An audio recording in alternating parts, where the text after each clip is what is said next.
نحمدہ ونصلی علی رسولہ الکریم اما بعد فاعوذ باللہ من الشیطان الرجیم بسم اللہ الرحمن الرحیم۔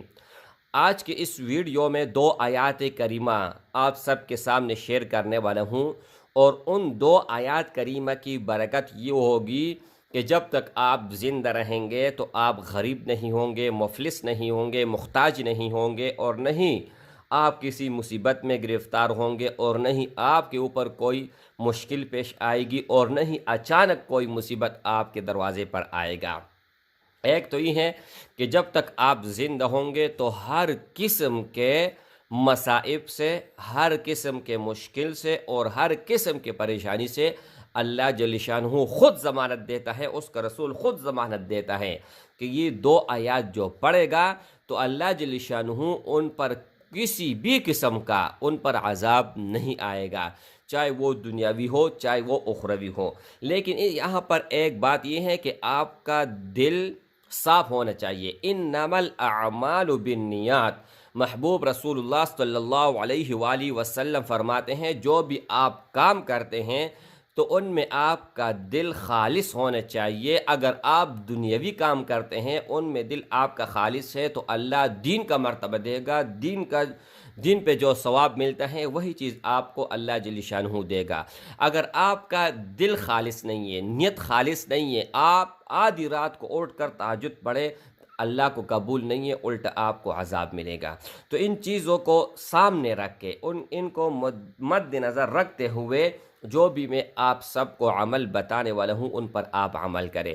میں خود بھی جو بھی ویڈیوز آپ سب کے سامنے شیئر کرتا ہوں تو اللہ گواہ ہے کہ انما الاعمال بالنیات، اس حدیث شریف کو سامنے رکھتے کہ یا اللہ اس سے کسی کو فائدہ پہنچے، کوئی بھی ہو، اب قرآن مجید کی آیات ہو، قرآن مجید ہو، احادیث ہو، ان سے کفار فائدہ لیتے ہیں تو ہم مسلمان کیوں نہیں لیتے؟ ہمارا آنکھیں کب کھلے گی یہ تو ہمیں پتہ نہیں ہے۔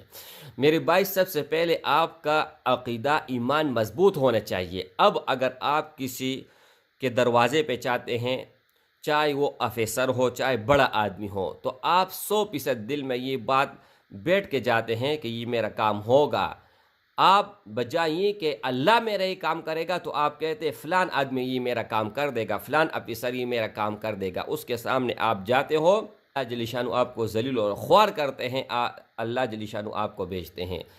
اور اس کے برعکس رب محمد کی قسم، اگر آپ خالص نیت سے اللہ کے طرف رجوع کرتے ہیں تو اللہ جل شانہ ایک مومن مسلمان سے 70 ماؤ جتنا پیار کرتا ہے، بلکہ اس سے بھی زیادہ۔ اب جو کم ایمان والا ہیں ان سے 70 ماؤ جتنا پیار کرتا ہے۔ اب اگر آپ دیندار ہیں، پرہیزگار ہیں، تو آپ سے کتنا ماؤ کا پیار کرے گا وہ اللہ جانتا ہے۔ تو میرے بھائی، یہ 2 آیات سورہ توبہ کی 2 آخری آیات اسکرین کے اوپر آپ سب کو دکھائی دے رہا ہے۔ یہ آپ لوگوں نے صبح نماز کے بعد اور مغرب نماز کے بعد صرف اور صرف 7 مرتبہ پڑھنی ہے۔ بسم اللہ الرحمن الرحیم۔ لقد جاءکم رسول من انفسکم عزیز علیہ ما عنتم حریص علیکم بالمؤمنین رؤوف الرحیم۔ فَإِن تَوَلَّوْا فَقُلْ حَسْبِيَ اللَّهُ لَا إِلَٰهَ إِلَّا هُوَ عَلَيْهِ تَوَكَّلْتُ وَهُوَ رَبُّ الْعَرْشِ الْعَظِيمِ۔ یہ دیکھیں جی، جب میں پڑھ رہا تھا تو اس وقت جو ہے نا میرے اوپر جو کیفیت تھی وہ رب کو پتہ ہے۔ تو یہ آپ قرآن مجید کے اندر سے بھی پڑھ سکتے ہیں، اگر آپ کو زبان یاد ہے تو آپ زبانی پر بھی پڑھ سکتے ہیں۔ صبح نماز کے بعد 7 مرتبہ، عشاء نماز کے بعد 7 مرتبہ، 11 مرتبہ بھی پڑھ سکتے ہیں۔ لیکن بہت آسان ہے، بہت آسان ہے، لیکن اگر آپ اس کو اس نیت سے پڑھو گے کہ اللہ کا کلام ہے، مجھے اس پر ثواب ملے گا، اللہ جل شانہ راضی ہوگا، اس کا محبوب راضی ہوگا، تو میں قسم کھاتا ہوں آپ صرف ایک ٹائم اس کو پڑھیں۔ اگر آپ صبح اس کو پڑھیں گے نا تو پورا کا پورا دن آپ دیکھیں، آپ کے اوپر انوارات آئیں گی، آپ دل میں جو ہے نا دل میں خوشی ہوگی آپ کی، سارا دن آپ جو ہے نا اگر پریشانی آئے گی تو آپ خوشی سے اس کو گلے ملیں گے۔ یعنی مطلب یہ میرے بھائی کہ اگر آپ کسی بھی کام کے لیے جاتے ہیں نا تو اللہ کے فضل اور کرم سے اتنا آپ خوش ہوں گے، کوئی بھی مصیبت آپ کے سامنے نہیں آئے گی، کیونکہ اللہ اور اس کے رسول کا وعدہ ہے۔ میں تو جھوٹ بول سکتا ہوں، آپ جھوٹ بول سکتے ہیں، کوئی بھی آدمی وہ جھوٹ بول سکتے ہیں، لیکن اللہ، اس کا رسول اور قرآن مجید، اس میں کبھی بھی جھوٹ نہ تھا نہ ہے اور ہوگا، ٹھیک ہے؟ تو میری بھائی، آپ اس کو لازم ملزوم پکڑے، اور اگر آپ یہ چاہتے ہو کہ اس عمل کو میں اگر نہ بھی کروں، بھول جاؤں، تو آپ ایک اور کام کریں، آپ کو پھر بھی ثواب ملے گا۔ ایک تو یہ ہے کہ آپ جس چیز کی نیت کرتے ہو، ارادہ کرتے ہو کہ یہ کام میں مرد دم تک کروں گا، اور آپ نے ہفتہ کیا، مہینے کیا، سال کیا، اس کے بعد آپ بھول گئے، تو آپ کے ارادہ جو ہے اس پر آپ کو اللہ جل شانہ اجر عطا فرماتے ہیں، اس پر آپ کو سب کچھ ملتا ہے۔ تو میرے بھائی، اس کا ایک یہ فائدہ ہے، اور دوسری بات یہ میرے بھائی، اگر آپ اس ویڈیو کو شیئر کرتے ہیں، کسی بھی ایک مومن مسلمان بھائی بہن کے پاس جاتے ہیں، اس پر وہ عمل کرتے ہیں، وہ آگے سے شیئر کرتے ہیں، کوئی اس پر وہ عمل کرتے ہیں، یعنی مثال کے طور پر اگر ایک بہن یا بھائی نے 100 مرتبہ شیئر کیا، آپ نے ایک شیئر کیا، اس نے آگے 100 مرتبہ شیئر کیا، تو 101 وظیفہ کے ثواب آپ کو ملے گا۔ 101 مصائب نہیں، 101 کروڑ لاکھ مصیبت سے آپ بچ جائیں گے۔ تو میرے بھائی، ہر چیز میں انما الاعمال بالنیات سامنے رکھتے ہیں، اور اس پر جو ہے نا پھر چلتے ہیں، کام کرتے ہیں۔ تو یہ وظیفہ اتنا پاورفل، اتنا مضبوط کہ دنیا کا، مطلب یہ مثال دیتا ہوں نا کہ آخرت کے خزانوں میں سے، جنت کے ایک خزانوں میں سے یہ ایک خزانہ ہے۔ اگر اس خزانے کو آپ اپنے پاس رکھو گے، سنبھالو گے، تو انشاءاللہ تعالی میرے نجات کا بھی ذریعہ ہوگا، اور آپ سب کے نجات کا بھی ذریعہ ہوگا۔ اب میں آپ سب کے سامنے ویڈیو شیئر کرتا ہوں، لاکھ لوگ دیکھتے ہیں، 10 لاکھ دیکھتے ہیں، 20 لاکھ دیکھتے ہیں، ٹھیک ہے؟ تو میں تو ایک مرتبہ پڑھتا ہوں، لیکن 20 لاکھ لوگوں نے دیکھا اور 20 لاکھ لوگوں نے پڑھا، تو میرے اعمال نامے میں 20 لاکھ لکھا جائے گا کہ اس نے 20 لاکھ پڑھا ہے، حالانکہ میں نے ایک مرتبہ پڑھا ہوگا، میں نے ایک مرتبہ شیئر کیا ہوا ہوگا، لیکن ایک شیئر کی وجہ سے مجھے کتنا فائدہ ملا۔ اب آپ کو ایک شیئر سے جتنا فائدہ ملنا چاہیے وہ آپ کی نیت کے اوپر ڈیپینڈ کرتا ہے کہ آپ کا نیت کتنا خالص ہے۔ ایک چھوٹا سا مختصر واقعہ بیان کرتا ہوں، پھر آپ سب کو شیئر کا سمجھ بھی آ جائے گا، ثواب کا بھی سمجھ آ جائے گا، اور نیت کا بھی سمجھ آ جائے گا۔ ایک فقیر تھا، اس کے گھر میں کچھ بھی کھانے پینے کے نہیں تھا، بیوی بھی مر رہی تھی، بچے بھی اس کے مر رہے تھے، بھوکے پیاسے، اور بہت غربت، حد سے زیادہ غربت سے تنگ آ کر اس آدمی نے کہا کہ میں خودکشی کرتا ہوں، ٹھیک ہے؟ لیکن اللہ نے ایسا کیا کہ اس کے دل میں ڈالا کہ آپ ہجرت کر جائیں، اور ہجرت کرنے کے بعد وہ گھر سے نکلا اور ایک آدمی کے ہاتھ چڑھ گیا، وہ بھی اللہ کا ولی تھا، تو اس نے اپنے پاس رکھا، اس نے کہا کوئی کام مل سکتے ہیں، اس نے کہا ہاں مل سکتے ہیں، آ جاؤ۔ تو میرے بھائیوں اور میری بہنوں، اس کے پاس کام کیا کرتا تھا کہ نماز کے لیے پانی، صبح سویرے اٹھ کر پانی رکھنا، جائے نماز رکھنا، مطلب اس کے پاس ہی رہتا تھا، اس کا اتنا بڑا کام بھی نہیں تھا، لیکن اللہ والوں کے صحبت میں آپ بیٹھو گے تو دنیا اور آخرت جو ہے نا آپ کے بن جائیں گے۔ تو میرے بھائی، 1 مہینہ گزر گیا، مہینے کے بعد تنخواہ ملتی ہے، 1 مہینہ گزر گیا، گزرنے کے بعد اس کو کچھ نہیں ملا، 2 مہینے گزر گئے، پھر بھی کچھ نہیں ملا، 3 مہینے اس طرح وقت گزرتا جاتا تھا۔ ایک مرتبہ اس کے دل اور دماغ میں تو گھر اور بچے تھے، ایک مرتبہ اس ولی اللہ کو پانی ڈال رہا ہے، ٹھیک ہے، اور اس کا ہاتھ جو ہے نا کامتا ہے، تو وہ حیران ہو گیا، کہتے کیا ہوا آپ کو، کیوں پریشان ہے اتنا؟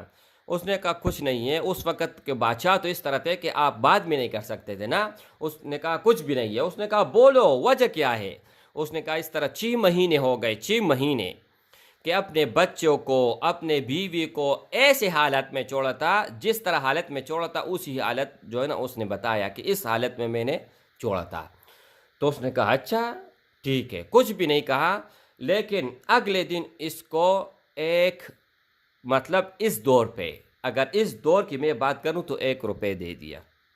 1 روپے کیا چیز ہے؟ ابھی آپ جاؤ دکان پہ ایک ٹوپی ملے گا آپ کو، زیادہ نہیں، تو 1 روپے اس کو دے دیا، اور 1 روپے دینے کے بعد یہ آدمی خود پریشان ہو گیا کہ 1 روپے مجھے کچھ جو ہے نا میرا پیٹ نہیں بھر سکتا، تو میں اس کو کس طرح جو ہے نا اپنے بچوں کے لیے وہاں پر بیچوں؟ تو پھر اس کے دل میں آیا کہ یہاں پر میں کھاتا ہوں پیتا ہوں، اس کی مجھے کوئی ضرورت نہیں ہے۔ تو ان کے علاقے سے، ان کے ملک سے ایک قافلہ آیا تھا، تو ان کو 1 روپے حوالے کیا کہ یہ میرے بچوں کو اور بیوی کو دے دے۔ وہ لوگ بھی بڑے پریشان تھے کہ یہ کتنا بھی وقوف ہے، 1 روپے پہ کیا ملے گا؟ لیکن بہرحال یہ قافلے والوں کو 1 روپے دے دیا، اور قافلے والے روانہ ہو گئے۔ تو ایک گاؤں بیچ میں آ گیا کہ وہاں پر املی بہت زیادہ تھی، اتنی زیادہ کہ ڈھیروں لگے ہوئے تھے۔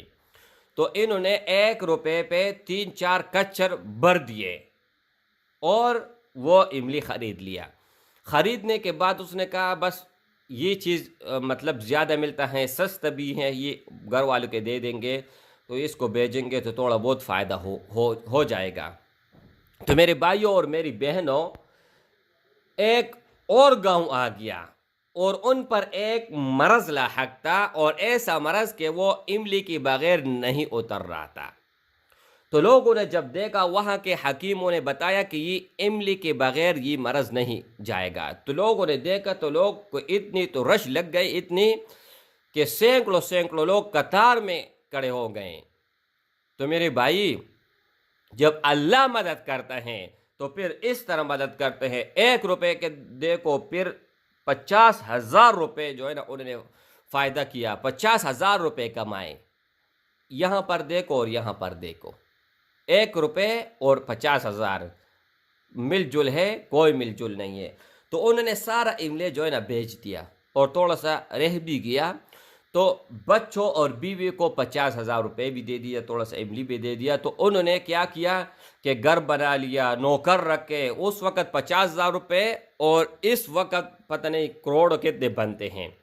تو میرے بھائی، جب انہوں نے بنگلہ بھی خرید لیا، اور گاڑی تو نہیں تھی اس وقت، مطلب گاڑی کی بجائے اس وغیرہ، گھوڑا، یہ چیزیں جو ہے نا انہوں نے خرید لیے۔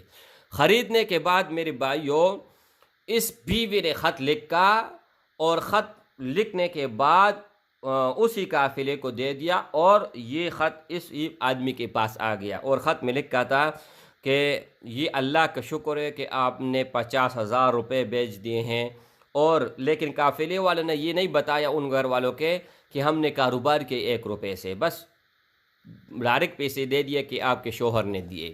اچھا، جب شوہر کے پاس وہ خط گیا تو اس نے کہا آپ نے 50,000 روپے بھیجے، ہم نے گھر خرید لیا، گھوڑا خرید لیا، سواری خرید لی، یہ کیا وہ کیا۔ تو وہ رونے لگ گیا کہ اب بیوی میرے ساتھ مذاق کر رہی ہے، میں نے تو 1 روپے بھیجا تھا، تو 1 روپے پہ کیا آتا ہے؟ 1 روپے پہ کہاں سے گھر آئے گا، کہاں سے سواری آئے گا، اتنی نعمتیں آئیں گی۔ تو میری بھائیوں اور میری بہنوں، یہ واقعہ اس نے بادشاہ کو بتایا، وہ ولی اللہ بھی تھا۔ تو اس نے کہا کہ یہ 50,000 نہیں، اس نے 1,00,000 بننے تھے، لیکن آپ کی نیت نے خراب کر دیا۔ 1 روپے آپ نے لیا، میں نے اللہ سے سوال کی کہ اللہ اس کو 1,00,000 روپے میں بدل کے دے دے، اور وہ 50,000، تو یہ 50,000 جو کم ہوئے، یہ آپ کی نیت سے وجہ سے کم ہوئی۔ تو میرے بھائی، اب ہمارا یہ واقعہ بیان کرنے کا مطلب یہ، ہمارا نیت جتنا خالص ہوگا، اتنا ہی اللہ جل شانہ اس پر ہمیں اجر عطا فرمائے گا۔ تو اب آپ لوگوں کے اوپر ہے کہ آپ اس ویڈیو کو جتنا زیادہ ہو سکے تو آپ اس کو شیئر کر لیں۔ السلام علیکم ورحمۃ اللہ وبرکاتہ۔